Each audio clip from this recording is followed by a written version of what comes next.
Merhabalar, kanalıma hoş geldiniz. Bugün sizlerle çok sevdiğiniz, çok beğendiğiniz videosunu istediniz. Bu güzel çantayla karşınızdayım. Gerçekten son derece şık, kullanışlı bir boyda bir kol çantası. Dilerseniz kısa saplı el çantası olarak da kullanabileceğiniz bir model. Şöyle detaylarını göstereyim. Ee, Çok gösterişli bir kapak yaptık. Çünkü örneğimiz düzdü. Biliyorsunuz her zaman eğer düz bir gösterişsiz bir örnek kullanıyorsam böyle hareketli bir kapak kullanıyorum. Ya da hareketli bir örnek varsa o zaman düz bir kapak tercih etmekte fayda var diyorum. Şöyle detayları göstereyim. Bakın arkası gayet tertemiz. Kapak kısmında astar tercih etmedim. Gerek yoktu çünkü tersi de düzgün bir modeldi. Görüyorsunuz yine mıknatısımı dikmek için küçük bir yuvarlak hazırladım. Böylece gizlemiş oldum o metal aparatlarını. Şöyle göstereyim. Detaylarına bakalım. Astarı çok beğenildi. Evet, bordo bir astar tercih ettim. İçinde şöyle hem bir telefon cebimiz var hem de fermuarlı gizli bir cebimiz var. Oldukça kullanışlı. Yani şöyle söyleyeyim, su şişesinin bile rahat bir şekilde girebileceği bir çanta. Ebatlarını dilerseniz hemen onu da ölçelim, verelim. Ben uzatmalı bir sap tercih ettim. Ayarlanabilir bir sap tercih ettim bu model için. Dileyen çünkü koluna takabilir, dileyen çapraz takabilir. O yüzden ayarlanabilir sap kullanmakta fayda var bu tarz modellerde. Yine şu kenar kısmını bir pileli olarak tercih ettim. Siz istediğiniz gibi tercih edebilirsiniz. Ama ben birazcık daha şu kısmı, şu pileleri seviyorum çantalarda. O kutu formundan ziyade böyle daha şık duruyor diye düşünüyorum. Astarlamasında içinde keçe kullandım. Keçe çalıştım bu çantada. Onu da söyleyeyim. Daha tok bir çanta formu olsun diye. Dilerseniz hemen ölçülerini vereyim. Hiç zaman kaybetmeden örmeye başlayalım.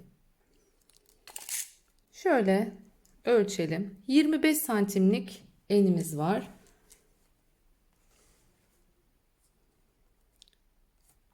Hemen hemen 20 santimlikte bir boyumuz var. Tam ideal güzel ölçülerde. Şöyle hemen derinliğine de bakalım dilerseniz. Derinlik olarak da tabandan ölçmemiz daha doğru bir sonuç verir. Çünkü yukarıya çıktıkça daralmıyor. Dümdüz örüyoruz. Sadece pile verdiğimiz için şu üçgen form oluşmuş oluyor. Yaklaşık olarak da şöyle bakarsak işte 8,5, tabii onun biraz içe çöktüğünü düşünürsek de 9 santimlikte bir yan ölçümüz var. Parça olarak iki yanı ayrı öreceğiz. Daha sonrasında bütün bir gövde öreceğiz ve sonrasında da kapağımızı çalışacağız bu modelde. Bu sefer videosunu çekerken daha net bir görüntü elde etmek adına kraft rengi bir rafya kullanacağım. Hasır rengi bir çanta yapacağız. Yine yumuşak yerli rafya ile çalışacağız. İnce bir rafyam var. İnce bir rafyam olduğu için de ben 3,5 milimlik bir tığ kullanacağım bu çantada. Örgüsü birazcık farklı. Şöyle söyleyeyim. Trabzanmış gibi gözükse de aslında tamamen sık iğne ile örülmüş bir çanta. Ancak tamamen tepelerini batmayıp hep tek lobdan battığımız için böyle bir görüntü oluşuyor. Hani git gel görüntüsünden ziyade daha hem kibar duran bir örnek oluyor bu şekilde. Diğeri daha kalın duruyor. Bu daha kibar duruyor tek toplara battığımız için.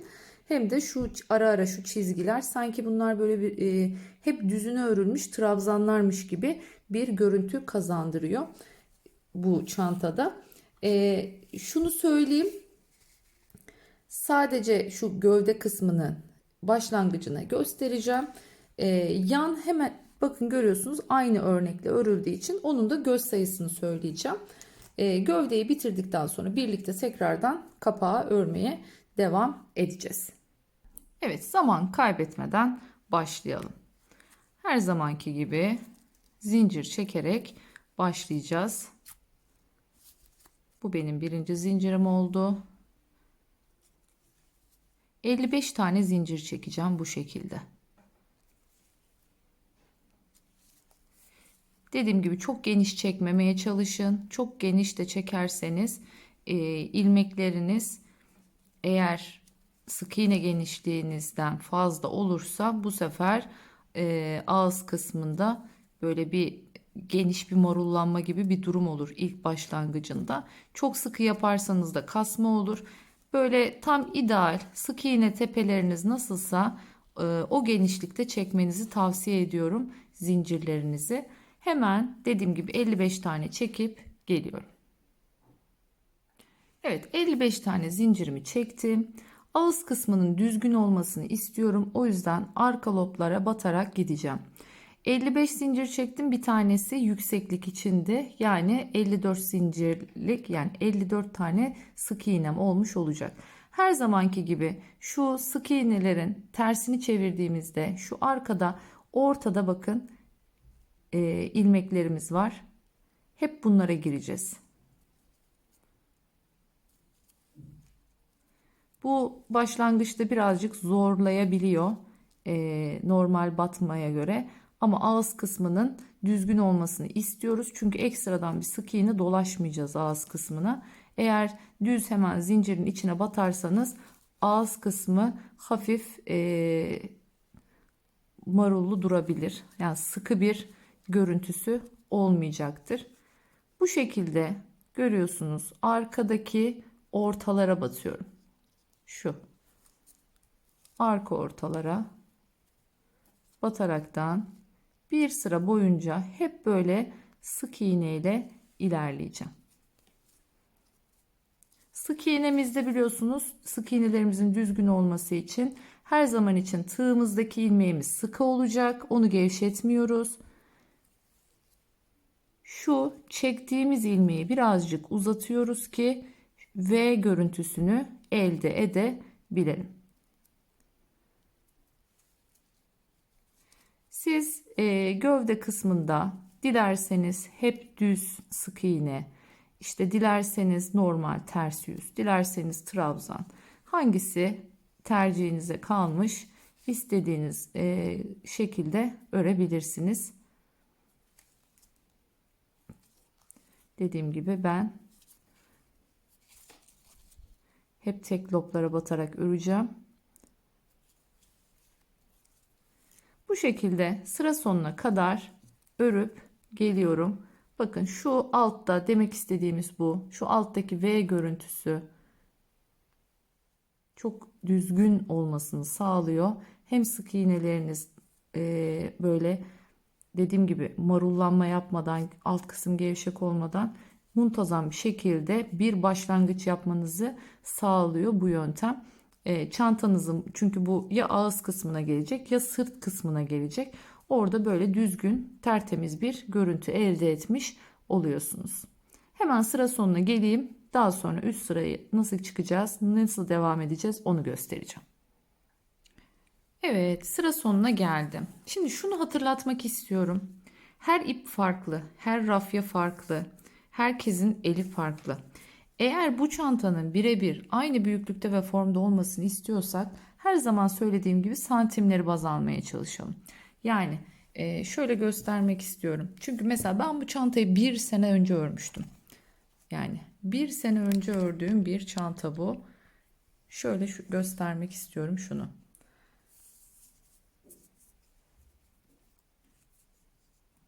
Şu şekilde tuttuğumda bakın, hatta şöyle neredeyse bir ilmek falan da büyük olmuş. 1-2 ilmek de büyük olmuş. Rafyadan kaynaklı. Dediğim gibi sizin rafyanız daha kalındır ya da başka bir iple örüyorsunuzdur. Başlangıçta ben her ne kadar zincir sayısını versem de zinciri ona göre çekin. Ama şöyle ölçtüğünüzde 25 santimde bırakın. Benim bir ilmeğim fazla olmuş. Hatta onu çıkartabilirim ama kalabilir. Çok fark etmez bir ilmek. Şimdi üst sıraya çıkıyoruz. Artık Üst sıradan devam edeceğiz. Biraz daha inebiliriz. Şimdi bir tane her zamanki gibi zincirimi çekiyorum ve dönüyorum. Şimdi her seferinde ön loba batacağım. Yani şuradaki V'miz var ya, bu V'nin arka lobuna değil de sadece tek taraflı ön lobuna girip batacağım. Şöyle bakın, şu ön taraftaki V'nin şu şekilde önündeki loba gireceğiz.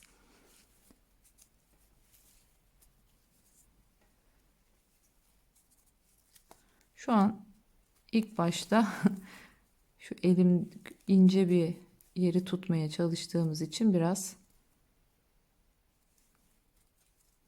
zorlanıyoruz ama biraz örneğimiz büyüdüğünde daha rahat öreceğiz. Bakın bu şekilde hep V'nin ön kanadına batıyorum. Tek kanat kullanıyoruz. Arkaya değil, öne batıyoruz. Arkaya batmayın. Güzel bir örnek oluşmuyor o zaman. Hani aynı şey değil. Ona dikkat edelim.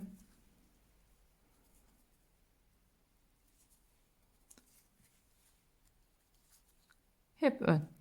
Bakın hep bu şekilde ön kanada giriyorum. Önü bu şekilde örüyorum. Dediğim gibi burada trabzan görüntüsü, şurada ise şu ince hattımız oluşuyor şu şekilde. Diğer tarafa döndüğümüzde de aynı hat bu tarafa geçmiş olacak. Trabzan görüntüsü buraya. Yani tersi yüzü olmayan bir örnek bu. İki taraflı da kullanabileceğiniz bir örnek.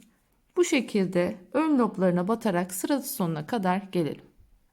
Evet, yine geldim sıra sonuna. Bakın bir zincir çektim. Dönüyorum. Aynı şekilde yine ön loba batacağım. Şu ilk dönüşte birazcık zorluyor. Bakın sonrasında bakın hep ilk loba batıyorum.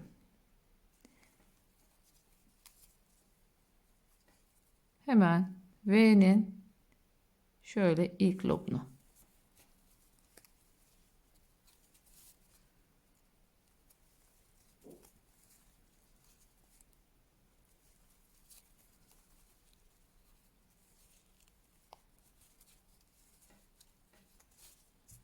Gördüğünüz gibi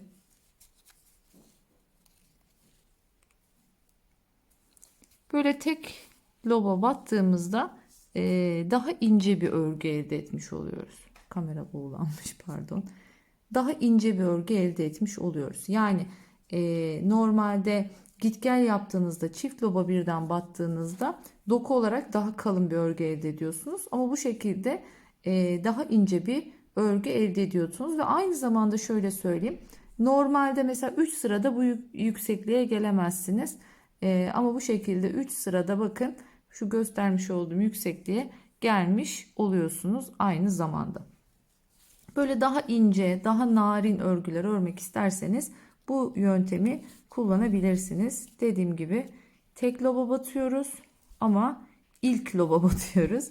Bu önemli bir detay. Bu şekilde hep aynı usul git gel git gel yapacağız ve her seferinde öndeki loba batarak yapacağız bunu. Dönüşlerde bir zincir çekmeyi unutmayın.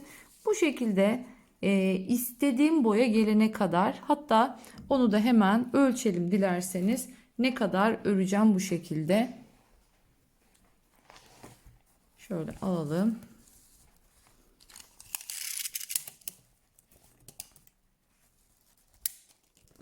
Şöyle çevireyim, söyleyeyim hemen size. Evet, 49 santim öreceğiz bu şekilde. Dediğim gibi çok böyle birer santimlerin çok lafı olmaz. 49'u 50 de yapabilirsiniz. Önemli değil. Burada kriterimiz biliyorsunuz. Bunu yaptıktan sonra yan tarafları yaptığımızda yan tarafları da tam ona göre ayarlamamız gerekiyor. Hemen onu da söyleyeyim.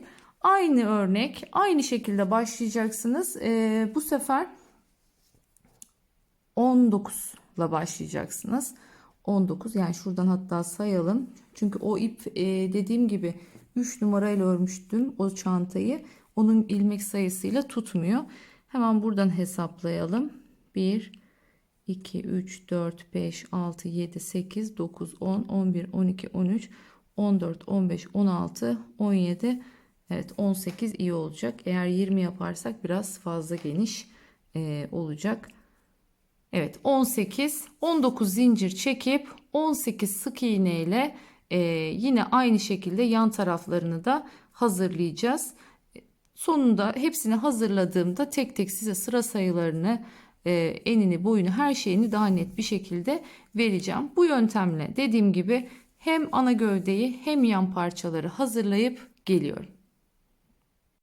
Evet, şimdi artık kapak kısmına geldik. Parçalarımız hazır, astarlandı, kapağını da yapıp finalde hepsini tamamlayacağız.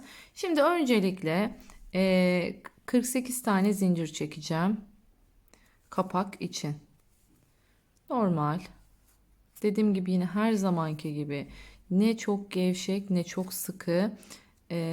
Arka loblarına batacağız. Çok sıkı yaparsanız arkasına da giremezsiniz.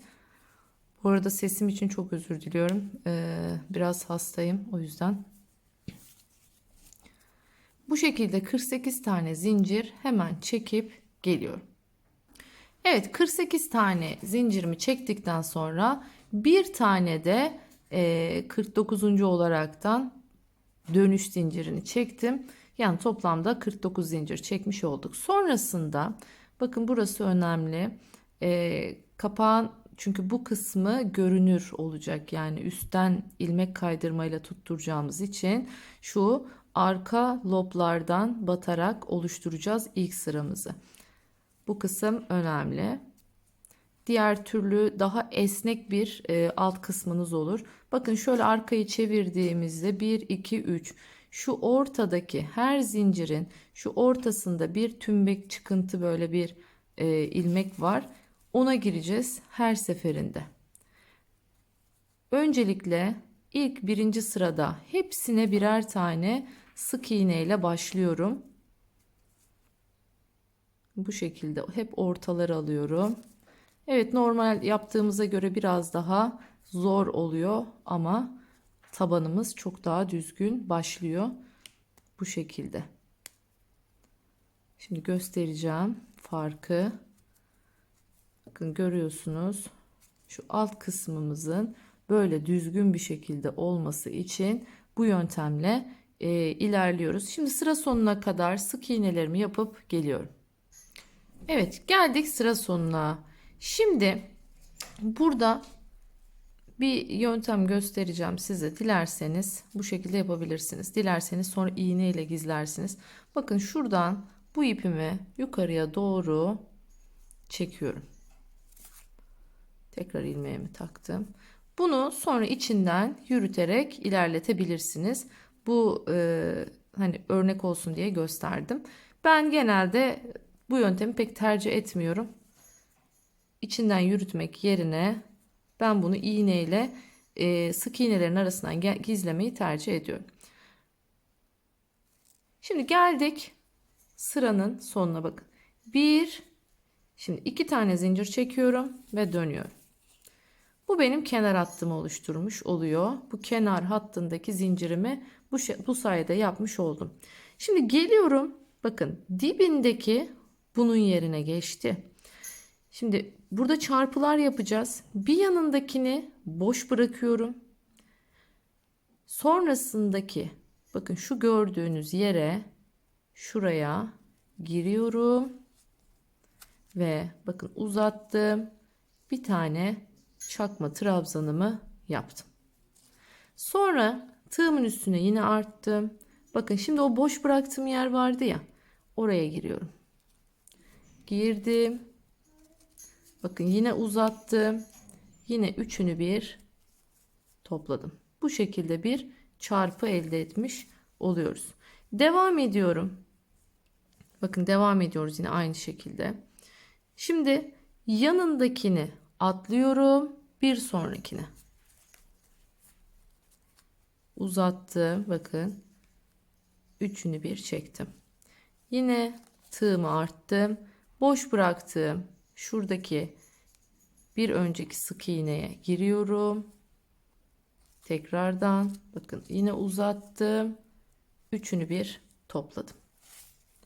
İlk sırada sık iğnelerin içine batıyoruz bu şekilde. Sonrasında artık boşluklara batmaya başlayacağız. Bakın yine tığımın üstüne aldım. Hemen bakın şurada yanındakini atlıyorum. Bir sonrakine giriyorum. Şunu atladım. Hemen diğer yanındakine giriyorum. Uzattım. Bakın çektim üçünü bir. Tekrar arttım. Bir öncesinde boş bıraktığım yere girdim. Uzattım. Yine üçünü bir çektim. Bu şekilde sıra sonuna kadar gidip gelelim. Evet, geldik sıra sonuna. Şimdi örnek koyma işlemimiz bitti.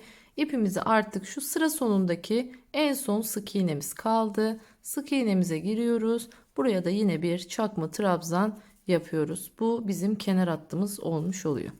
Şimdi tekrardan aynı işlemi burada yapıyoruz. 2 tane zincir çekip döndüm.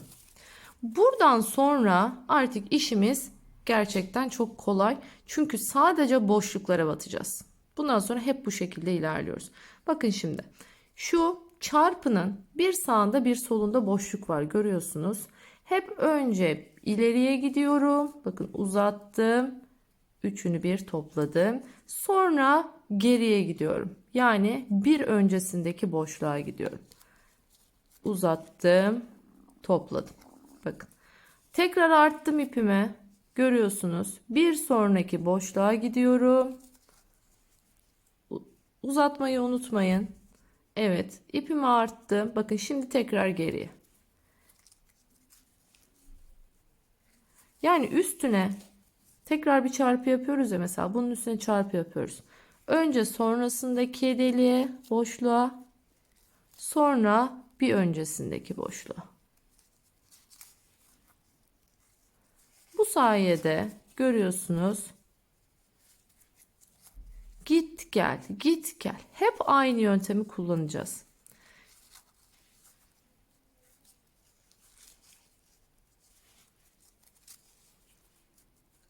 Bir sonrasına battım. Şimdi bir öncesine batıyorum.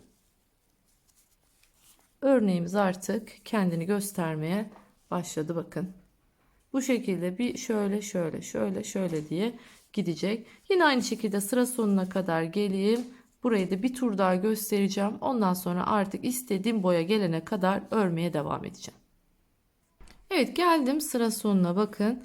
Şimdi burada tekrardan buraya bir çakma trabzan yapacağım.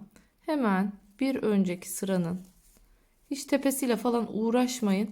Şu direkt boşluğa, bakın buradaki boşluğa bir tane çakma trabzan yapın, geçin. Evet, bu sırayı da bu şekilde tamamlamış olduk. Artık hep aynı şekilde dediğim gibi istediğim yüksekliğe gelene kadar 2 zincir çekip döneceğim. Aynı mantıkta çarpıların öncesine sonrasına boşluklara birer tane bu şekilde çarpılar yapmaya devam ediyorum. Bakın çok önemli, bu boşluklara batmanız gerekiyor. Bakın bu şekilde hep boşluklara gireceğiz. Rafyanızı açık tutmaya çalışın ki şu hatlar en azından oluşabilsin. Evet, bu şekilde git gel git gel yaparak istediğimiz yere gelelim. Sonra bir köşe ovalleştirmesi yapacağız. Şöyle bir sıra bir kesme yapacağız köşelerden. Onu da gelince oraya göstereceğim. Evet, şimdi bakın artık bitirdik. 1 2 bakın 1 2 3 4 5 6 7 8 9 10 11 12 13 14 tane 14 sıra ördüm. Evet, yine her zamanki gibi bakın 2 zincirimi çektim. Şimdi artık köşeyi kıvıracağız ya. Şuna yapmıyorum da bir sonrakine gidiyorum. Bakın bir sonraki çarpıya gidiyorum. Tekrar ipimi doladım. Bakın bir öncesine girdim yine. Yani şuradaki köşedeki bir çarpıyı ne yapmış olduk? atlamış olduk. Şunun üstünü yapmadık. Direkt bunun üstüne geçmiş olduk. Aynı şekilde devam edeceğim. Bir değişiklik yok. Sıra sonuna kadar bu şekilde geliyorum. Evet bakın sonuncuyu yapmadım. Yine burada bıraktım. Ne yapıyorum? Hemen bir zincir çekiyorum ve buraya ilmek kaydırma yapıyorum. Bu sefer niye bir zincir çektim? Çünkü burada iki zincir çekmiştim. İlmek kaydırmam da çünkü bir zincir yerine geçmiş oluyor. Şimdi burada ne yapacağız? Artık ipimi tamamen burada bitiriyorum. Çünkü bir sıra dolaşacağım. Bu şekilde ipimi burada bitirdim. Hemen artık bu aşamada iğnemi takacağım ve iğnemle ipimi gizleyeceğim. Aslında gizlemesem de sonra sık iğne örerken içinde de zaten gizlemiş oluyorum. Ama yine de şöyle ipimi buradan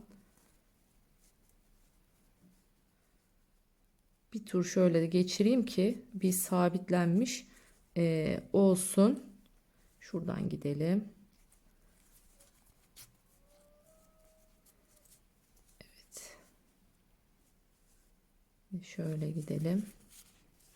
Evet, buradan sonra zaten sık iğnenin içinde onu götürürüm. Şimdi tekrardan nereden başlıyorum? Ne şekilde çantaya yapacağım? Hemen ondan bahsedeyim. Artık arkasını çeviriyorum. Bakın. Çünkü şurasının şöyle göstereyim. Şu düzgün yer kapağın ön yüzü olacak. Yani kapağımızın önü burası. Kapağımızın arkası burası. Şimdi hemen şu kenardan ne yapıyorum? Başlıyorum sık iğne yapmaya. Aldım ipimi yine. Şöyle. Bakın şurada ilk en baştan başlıyorum. Yani şuradaki ilk en baştan tığımı geçiriyorum. İpimi çıkarttım.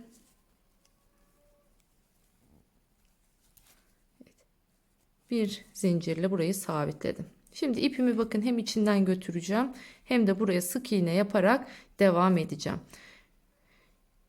Şimdi bu zincir olduğu için hemen şuradaki yanına bir tane daha sık iğne yapıyorum. Şuradaki boşluktayız. Bakın şu boşluğa yine bir tane sık iğne yapıyorum. Geldim buraya. Buraya bir tane yapıyorum. Hep bu şekilde gideceğim. Bir tane boşluğa geldim yine. Şimdi bakın şunlara hep zincirler alacağım. Yani şu kenardaki tek yaptığımız trabzanlar var ya, çakma trabzanlar. Onların içine direkt boşluğuna batarak yapacağım. Bir tane göbeğine, bir tane boşluğa. Bir tane göbeğine, bir tane, bakın boşluğa yaptım. Şimdi şuraya bir tane göbeğine giriyorum. Şöyle görüyorsunuz. Bu şekilde bir sıra boyunca hep böyle dolaşacağım buraya.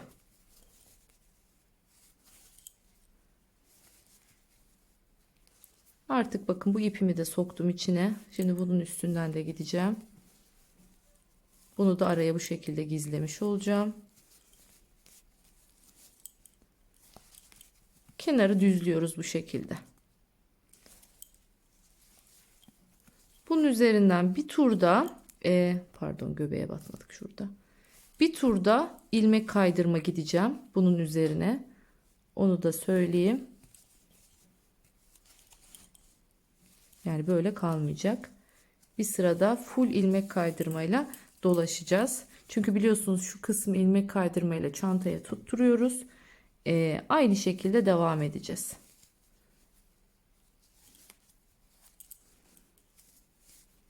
Şimdi bakın geldik artık şu çapraza. Şimdi göbeğine de battım. Ne yapıyorum? girdim buraya. Kıvrımı oluşturmaya başlıyorum şurada. Döndüm. Şimdi şuradaki boşluğun içindeyim. Evet, buraya da girdim. Şimdi artık tepedeyim. Şu her tepeye bakın. Şuradaki her tepeye yapacağım. Ama şunu da alacağım içine. Şunu da alacağım. Üçünü birden alacağım. Daha düzgün görünmesi açısından. Şöyle bakın şu. Şunu bırakmıyorum. Tepe ile birlikte şöyle göstereyim bakın. Şurada aslında sık iğnemizin tepesi. Şurada bir arkada şöyle bir hat oluşmuş ya. O hattı da yok etmek istiyorum. Ve şöyle üçünü birden içine alıyorum.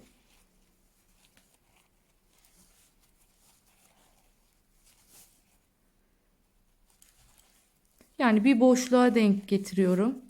Bakın. Bir tanesini şu birinciyi tepeye denk getiriyorum. Bir tanesini boşluğa denk getiriyorum. Şimdi bu şekilde sıra sonuna kadar gelelim. Burada yaptığımızın aynısını bu tarafta da yapacağız. Aynı şekilde gideceğiz. Ve sonrasında bir sıra ilmek kaydırmayla dolaşacağız. Aynı zamanda da çantaya da bunu tutturmuş olacağız. Hemen bitiriyorum. Çantaya da tutturup ilmek kaydırmayı nasıl yapacağız onu göstereceğim. Evet, şimdi artık çantaya birleştirme işlemine geçiyoruz. Bakın hatırlarsanız sayı olarak buna göre 4 eksik yapmıştık. O yüzden buradan 2 boşluk bırakıyorum. Bakın üçüncüsünden başlıyorum ilmek kaydırma yapmaya. Şöyle 2 tanesini bıraktım. 2, üçüncüsüne giriyorum. Kenarlarımız biliyorsunuz sıkı yapmıştık. Pardon, ipimi aşağıya almam lazım. Şöyle girdik. Bakın ipimi alttan çekiyorum. Buradan da çekiyorum. Ve şöyle ilmek kaydırıyorum buraya. Girdim hemen yanındakinden bakın. Burada da yanındakine girdim. İpimi alttan çekiyorum. Buradan da çekiyorum. Ve ilmek kaydırıyorum. Hemen yanındakine girdim. Yanındakine önce birinden sonra diğerinden ilmek kaydırma. Bakın bu şekilde kapağımızı monte ediyoruz.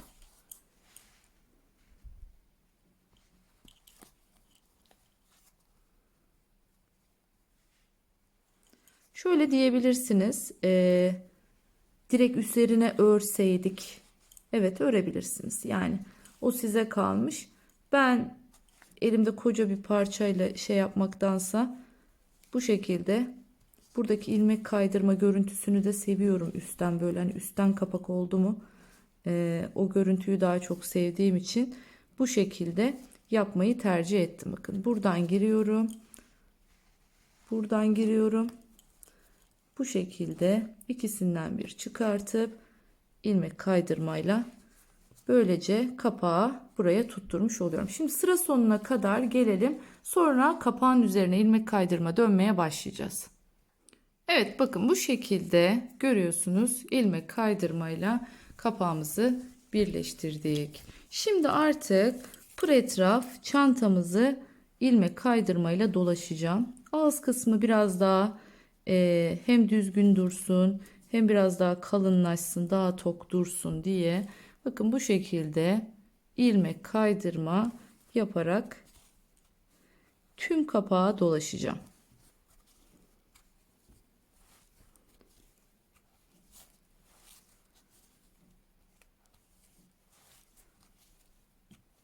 Şöyle göstereyim. Bakın şu kenar hattını oluşturmak istiyorum. Hem de dediğim gibi şu kenar biraz daha kalınlaşmış, daha tok bir görüntü elde etmiş oluyoruz. Hemen bu şekilde sıra sonuna kadar dolaşıp geliyorum. Evet, geldik yine sıra sonuna. ipimizi çıkarttık. İğnemize takacağız şimdi.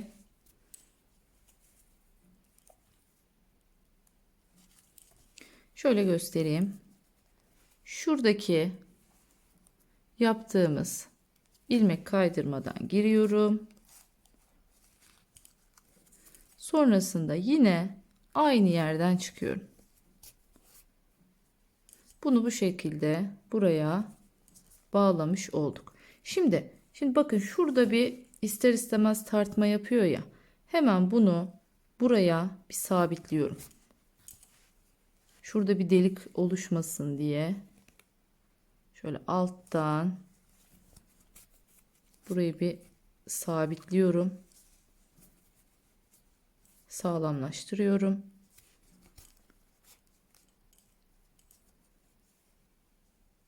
Sık iğnelerimin arasından sonrasında ipimi gizliyorum buradan.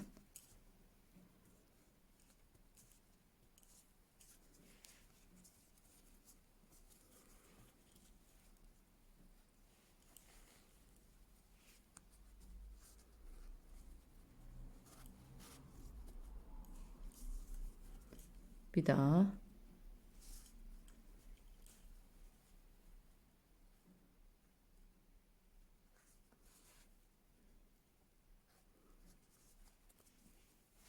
Çantamızı artık bitirdik.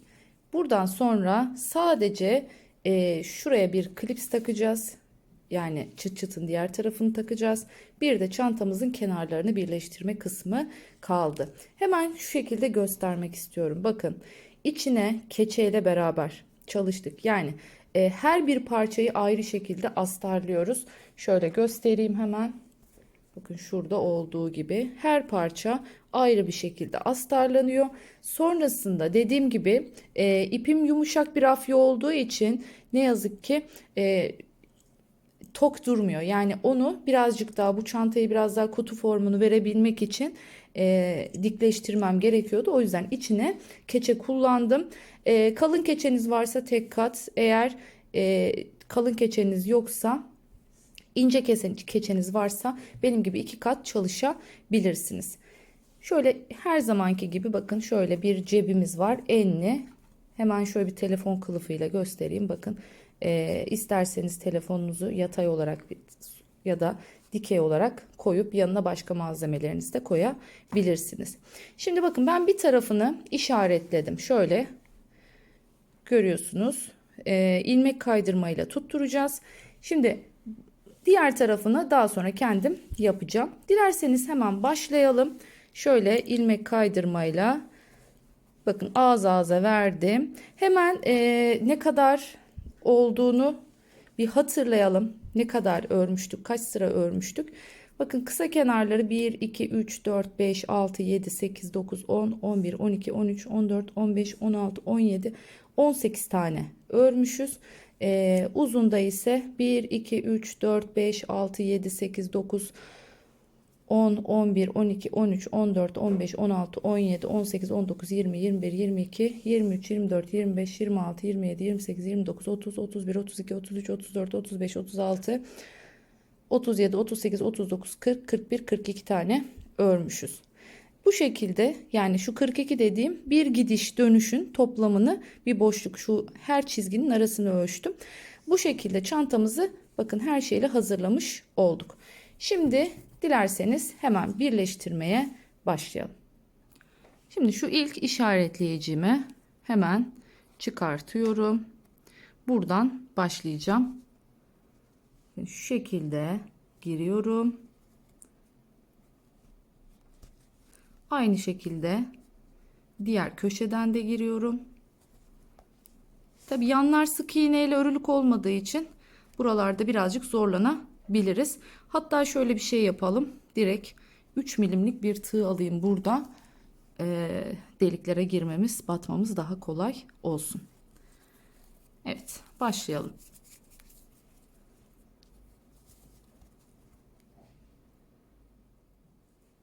Şimdi ipimi çıkarttım. Bir sonraki delikten giriyorum.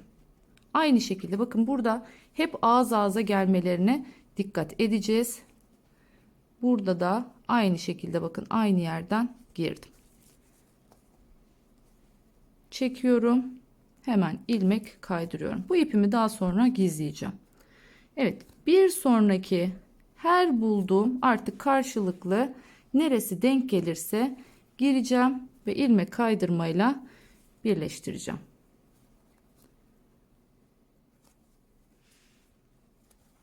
Şöyle giriyorum. Bakın ilmek kaydırmayla birleştiriyorum.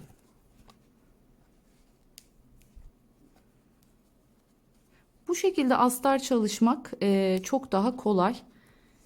Kutu formda astarı bütün de yapabilirsiniz tabii ki de. O zaman ağız kısmını tam tamına denk getirmek vesaire biraz daha zor olabiliyor. Ama bu şekilde yaparsanız tam tamına rahat bir şekilde çalışabilirsiniz. Bu şekilde gideceğiz.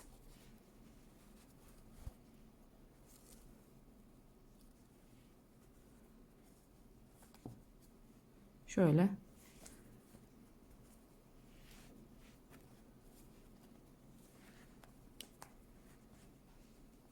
Gerçekten hem siyahı hem hasırı, yani ikisi de ayrı güzel oldu. Dilerseniz iğneyle dikerek de birleştirebilirsiniz. İlmek kaydırma yapmak istemiyorsanız normal ağız ağza dikerek de gidebilirsiniz. Evet, bu şekilde şimdi ilerleyeceğiz ta ki pır etraf dolaşıp buraya gelene kadar, yani diğer noktaya gelene kadar böyle ara ara birleştirin ki herhangi bir şekilde kayma olmasın. Bakın köşeleri de aynı şekilde birleştirdim, ortasından her yerini birleştirdim. Bu şekilde ilmek kaydırmayla bu şekilde ilerleyeceğiz. Hemen tamamlayıp dolaşıp iki tarafını aynı şekilde bitirip geliyorum. Evet, geldik şimdi çıt çıt aparatımızı yapmaya. Onun için sihirli halka ile başlayacağım. Bakın şöyle bir çarpı yaptım. Tığımı alttan geçirdim. Hemen şöyle bir ilmek çıkartıyorum ve bunu bu şekilde sıkıştırıyorum. Yine aynı, bakın ikisine birden giriyorum. Sık iğne. Bunu bu şekilde böyle asıla asıla küçülteceğiz sonrasında. 7 tane sık iğne yapıyorum. 2 tane oldu. 3 tane oldu. Özellikle rafya kullanıyorsanız kopma yaşayabilirsiniz. O yüzden örerken küçültmenizde fayda var. Hepsini toptan yapıp küçültmeye kalkmayın. Bakın 5 tane oldu. Şöyle arkasından doğru. Evet. 6 ve son olarak 7 tane sık iğnemi ilk sıramıza yaptım. Şimdi geliyorum ikinci sıraya. Hemen bakın birinciden başlıyorum. Burada artık çift yapmaya başlayacağım. Bir, ipim içinden yürütüyorum. 2. Geldim sıradakine. Bakın giriyorum sıradakine. Yine aynı şekilde.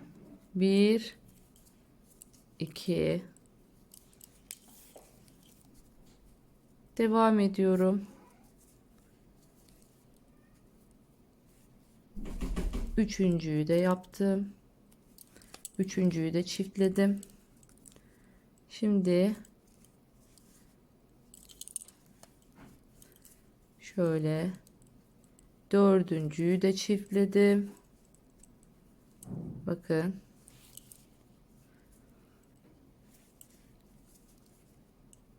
Evet. Beşinciyi çiftledim. Sıra 6'da. Altıncıyı çiftledim. Ve son olarak artık yedincideyim. Bakın. Şöyle yedinciyi de çiftledim. Ve artık ipimi burada kesiyorum. Hemen her zamanki gibi iğneme takıyorum. Gerçekten o kadar iyi bir yöntem ki bu. Yani çünkü biliyorsunuz, eğer bunu yapmazsak çantamızın kapağına dikme çıt çıt takmamız gerekir. Yani dört köşeli çıt çıt, ama bu çok daha sağlam oluyor. Bakın, bir tane atlıyorum her zamanki gibi. Yanındakini atlıyorum. Bir sonrakinden giriyorum. Yine ipin çıktığı yerden aşağıya iniyorum. Bu şekilde bakın, aparatımı takacağım. Yuvarlağımı hazırladım. Şimdi burada şöyle bir sıra gerisinden şöyle bunu bir sıkılaştırıyorum burada. Sonrasında sık iğnelerin içinden şöyle birazcık geçirsem yeter zaten. Çok fazla şey yapmama gerek yok. Bu da içinden gizlediğim ipti, bakın. Evet, iplerimi kesebilirim. Evet, şimdi artık bunun içine çıt çıtımızı takabiliriz. Evet, aparatımızı hazırladık. Şimdi içine bu şekilde çıt çıtımızı geçiriyoruz. Şu yuvarlak benim aslında bunu çantaya dikmemi sağlıyor düzgün bir şekilde. Şöyle geçirdim. Hemen arkasını da takıp bunları böyle güzelce sıkıştırıyorum.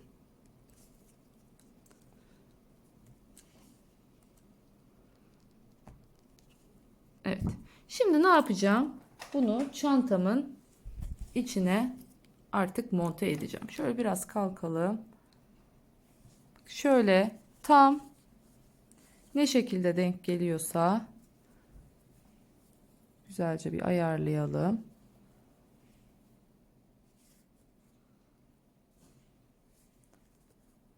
Şöyle geçireyim bunu.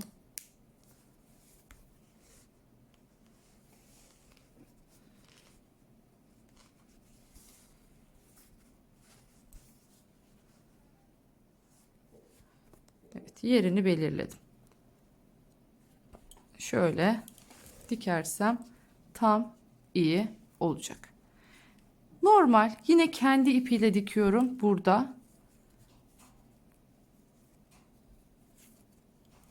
Şöyle hemen dilerseniz başlayalım. Yine de şöyle bir sayayım bakayım, sağa solu 3 6 10 3 6, evet, tam eşit.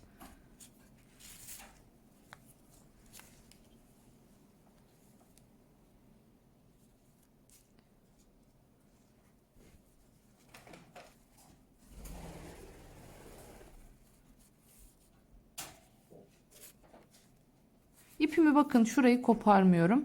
Eğer ihtiyaç olursa, çünkü oraya dönüp oradan bir tekrardan ikinci kat sabitlemesi yapabilirim. İpi çok uzun tutmuyorum. Çünkü her geçişte rafya ip biliyorsunuz zaten narin, ister istemez yıpranıyor daha fazla. O yüzden bir bu taraftan gideceğim, sonra bir de diğer taraftan gideceğim. Bakın şöyle alttan, kapağın altından örgüye tutturuyoruz. Hemen bir sonraki delikten çıkıyorum.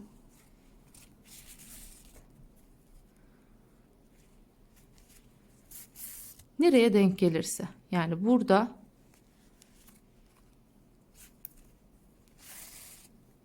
önden görünmeyecek şekilde, yani iplerimiz öne çıkmayacak şekilde arkadaki yerlerden batarak ilerliyoruz. Hemen bir sonrakinden. Mantık bu şekilde.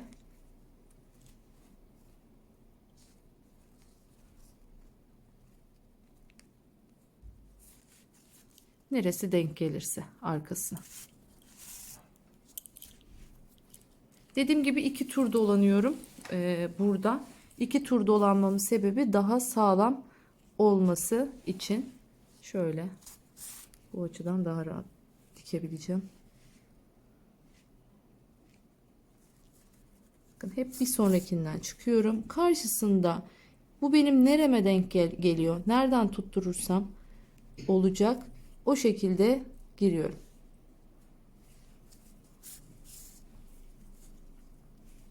Hemen yine bakın bir sonrakinden çıkıyorum. Bu şekilde hemen dikip geliyorum. Artık saplarını takacağız. Saplarını taktık mı çantamız bitmiş oluyor. Finalde buluşacağız. Hemen çıt çıtımı dikip geliyorum. Evet, bir çantanın daha sonuna gelmiş bulunmaktayız. Bakın şöyle göstereyim. Zaten bu kısımları, tüm detayları görmüştük. Ne yaptım son olarak? Şöyle biliyorsunuz kilitli halkalarımız var. İstediğiniz gibi şöyle açıp takabildiğiniz. Kilitli halkalarımdan şu şekilde geçirdim. Ayarlanabilir deri sap kullandım. Orijinal deri değil, suni deri. Siz dilerseniz sapını örmede çalışabilirsiniz. Tercih size kalmış. Gerçekten yani şöyle çok kullanışlı bir boy oldu. Yani normalde böyle çapraz çantalarda ya da bu tarz formdaki çantalarda içine böyle bir şeyleri sıkıştırmakta zorlanırsınız. Bu siyaha göre bir tık daha uzun. Yani çok demeyeyim ama şöyle bir iki sıra kadar daha uzun. O yüzden daha karemsi bir formda oldu. Şöyle hemen bakın içinde göstereyim. Görüyorsunuz içine kocaman yuvarlak şu büyük bobinlerden yerleştirdim. Hala üzerinde oldukça fazla yer var. Yine iş cebi. Bakın tabanda da yani tabanı da tam kaplamış durumda değiller. Hala yanlarında bile boşluk var. Gerçekten hani su şişenizi, gözlük kabınızı, cüzdanınızı, telefonunuzu, her şeyinizi çok rahat alabilecek büyüklükte bir çanta oldu. Bu çantamı eğer siz de beğendiyseniz ve benimle buraya kadar geldiyseniz diyorum. Hepinize çok teşekkür ederim. Bir başka çantada daha, bir başka videoda daha görüşmek dileğiyle diyorum. Kendinize çok iyi bakın. Hoşça kalın. Görüşmek dileğiyle.